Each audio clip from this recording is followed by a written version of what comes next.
YouTube के सभी दर्शकों को मेरी ओर से व हमारी पार्टी राष्ट्रीय जनहित विकास पार्टी की ओर से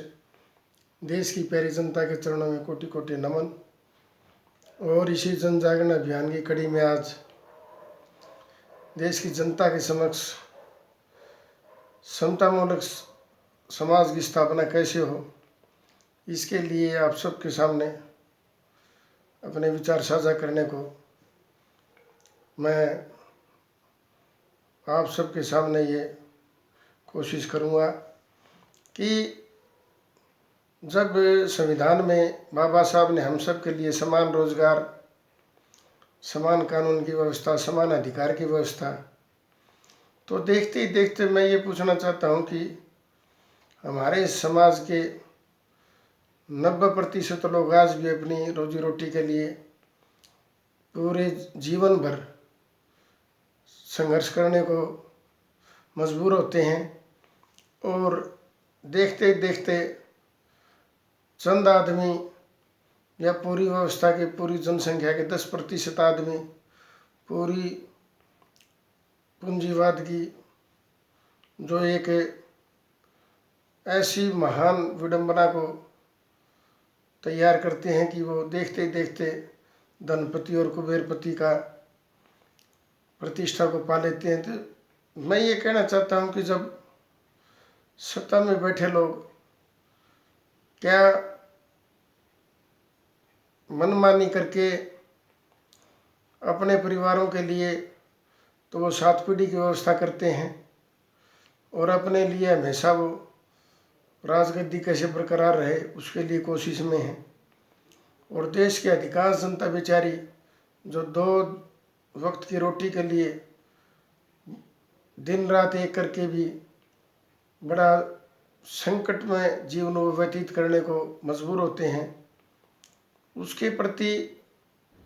देश की सत्ता में बैठी शीर्ष नेतृत्व क्या इतना संवेदनहीन और तानाशाह हो गया कि वो उनके लिए आज तक देश की आज़ादी से लेकर आज तक क्यों व्यवस्था नहीं कर पाया कि जब सबके लिए समान व्यवस्था है तो क्या उनका अधिकार नहीं है कि वो लखपति बने, उनके पास भी तमाम सुविधाएं हों, घूमने के लिए गाड़ियां हों, अच्छे भवन की व्यवस्था हो। तो मैं ये कहना चाहता हूँ कि इन सब के प्रति कौन गंभीर होगा? क्या हम इसी प्रकार 2 पार्टों की भांति हम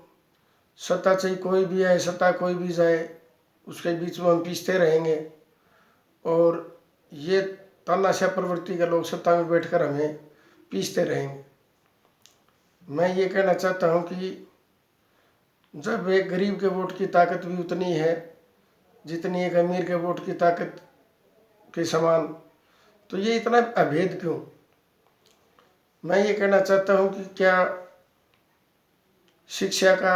समान अधिकार सबको है तो सबकी शिक्षा के बारे में सरकारें क्यों नहीं इतनी चिंतित, क्यों नहीं इतनी गंभीर? जब स्वास्थ्य का सबको अधिकार है कि सबका स्वास्थ्य मजबूत हो, अच्छा हो, तो सबके स्वास्थ्य के लिए देश की सरकारें क्यों चिंतित नहीं? जब रोजगार की व्यवस्था जो सबको उपलब्ध हो उसकी व्यवस्था करना जब देश की सत्ता में बैठे लोगों की है तो सबको रोजगार मिले, इसके लिए देश की सरकारें चिंतित क्यों नहीं है? मैं ये पूछना चाहता हूँ कि जब शिक्षा, स्वास्थ्य, रोजगार, रोटी, कपड़ा और मकान और तमाम जितने भी हमारे अधिकार हैं, जब उनको रक्षा करना, उनको सबको सुरक्षित रखना जब देश की सरकारों का काम है, तो फिर उसी कड़ी में हम देखते देखते हमारे बीच इतना अभेद क्यों? को अमीर गरीब की खाई क्यों? छोटे बड़े की खाई क्यों? धर्म है धर्म की खाई क्यों? और जाति श्रेष्ठ या नीची जाति का, जाति पाति का भेद क्यों? तो इसके लिए तो मैं केवल और केवल जो सत्ता में आज तक जो सरकारें रही हैं, केवल और केवल उनको जिम्मेदार मानता हुआ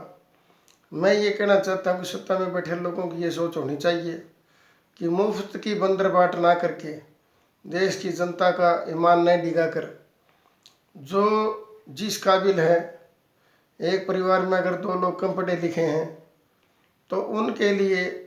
स्थायी रोजगार हो, ना कि उनको कोई 2 रुपये किलो की गेहूँ से अगर आपने 5 किलो गेहूँ उनको दे भी दिए, कुछ और व्यवस्था उनके लिए फ्री की आपने कर दी, तो क्या उससे उनका जो जीवन यापन का तरीका है वो कोई बदल जाता है क्या? मैं ये कहना चाहता हूँ कि उस घर की व्यवस्था और दशा तब बदलेगी जब उनके पास स्थायी रोजगार होगा और उनको तमाम सुविधाएं उनको मुहैया होंगी, तब उनका जीवन यापन का जो स्तर है वो बदलेगा। अब आप देखेंगे कि सत्ता में बैठते ही, चाहे वो गरीब से गरीब क्यों ना हो और चाहे अमीर हो, देखते ही देखते वो ऐसा समाज में से एकदम अलग हो जाता है कि उसके पास धन संपत्ति का अंबार लग जाता है। तो मैं ये कहना चाहता हूँ कि उसको कौन सा जादू का मंत्र मिल गया और क्या उसने ऐसा कर दिया कि देखते ही देखते वो इतनी बड़ी संपत्ति का मालिक बन जाता है। तो इस प्रकार से धन अर्जित करना, अमीरी गरीबी की खाई को और बांटना, इससे यह लगता है कि शायद ये देश की जनता 2 पार्टों के बीच में ऐसी पिसती रहेगी और ये ऐसी प्रवृत्ति के लोग इनको अपना शिकार बनाते रहेंगे। तो मेरा ये देश की जनता से पुनः आह्वान है कि देश में समतामूलक समाज की स्थापना हो और सबको समान रोजगार के अवसर हों, सबको शिक्षा, स्वास्थ्य, रोजगार, रोटी, कपड़ा और मकान सबको नसीब हो। इसके लिए हमें ऐसी बंधक बनाने वाली जो सोच है, जो हम सबको अपने लालच में जकड़े रखती हैं और थोड़ा सा लालच हमें दिखाकर वो अपना उल्लू सीधा करते रहते हैं, ऐसी सोच से हमें बचना होगा। और कम से कम हमें आज तक की जो परंपरा को तोड़ते हुए हमें अपने लिए ना सही, कम से कम अपने बच्चों के भविष्य के लिए कम से कम इस प्रकार की सोच रखते हुए हमें ज़रूर चिंतन करना चाहिए कि